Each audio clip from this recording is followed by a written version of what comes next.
Yes. Dr. Nomsa Masuku. Good morning, Eben, and good morning to your viewers. Dr. Masuku, just tell us about your plans for the weekend and what we can expect. For this weekend, we expect to open all our voting stations across the country, over 22,000 of them. We expect to open them at 8 o'clock in the morning and have all systems are ready. And we expect people to come out and to apply to be voters or to check their registration details. Now, some communities and areas affected by service delivery protests have voiced their opposition and in some cases threats towards registering. What is your message towards them? The message of the Electoral Commission is as follows, and it is the same message that government itself has communicated. In South Africa, we cannot allow ourselves to have a situation where we have what is called no-go areas.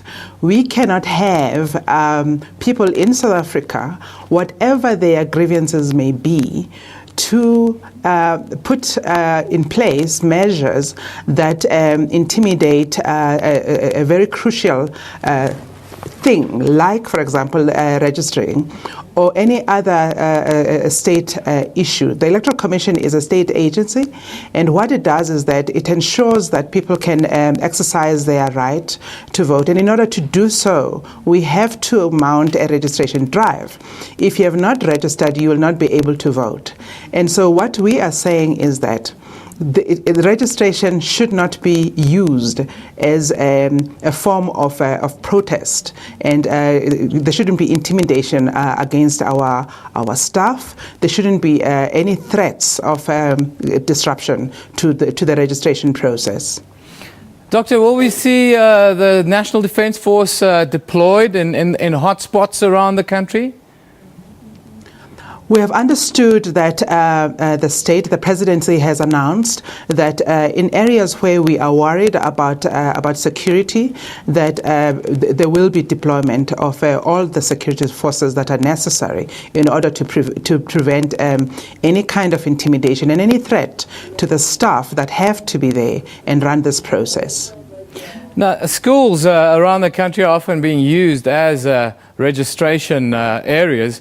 Matric exams are underway. How have you managed to counterbalance matric exams at these schools and the registration process? The process to choose voting stations is a process that takes quite a while. You will know that, or you might not, that 65% of our voting stations are in fact in schools.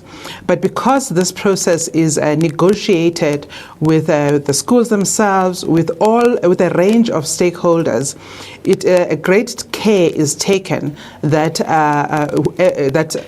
the normal business of the schools is not affected by what it is that we do. So we will have taken great precautions to make sure that the schools where people are writing exams, the arrangements do not interfere with that particular process. It also helps, of course, that registration itself is happening on a Saturday and Sunday. So ordinarily, it is not a school day. Yeah, I understood. I wanted to ask you about the time frame. Will 2 days be enough to get everyone through the turnstiles, as it were? And will there be another chance for those that are unable to vote this weekend at a later stage? To register, you mean? Yeah, to register. Look, yes, the Electoral Commission, interestingly enough, we actually have offices in the municipalities where you can register any working day, Monday, Tuesday, Wednesday, and Friday, between 8 and 5.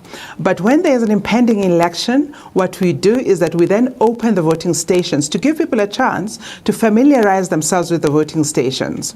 So we do not need just 2 days in order to register the people that are eligible to vote, so all 31.4 million of them, because we have an ongoing process that allows people to register to be voters. This is just an opportunity where all the voting stations are open, and you've got 2 days, we've got our staff that are deployed over there. It brings it closer to people because you've got more voting stations than you do the offices of the Electoral Commission. Thank you very much for joining us this morning, Doctor. Wish you all the success this weekend and let it go ahead without incident. Thank you for joining us. Thank you very much.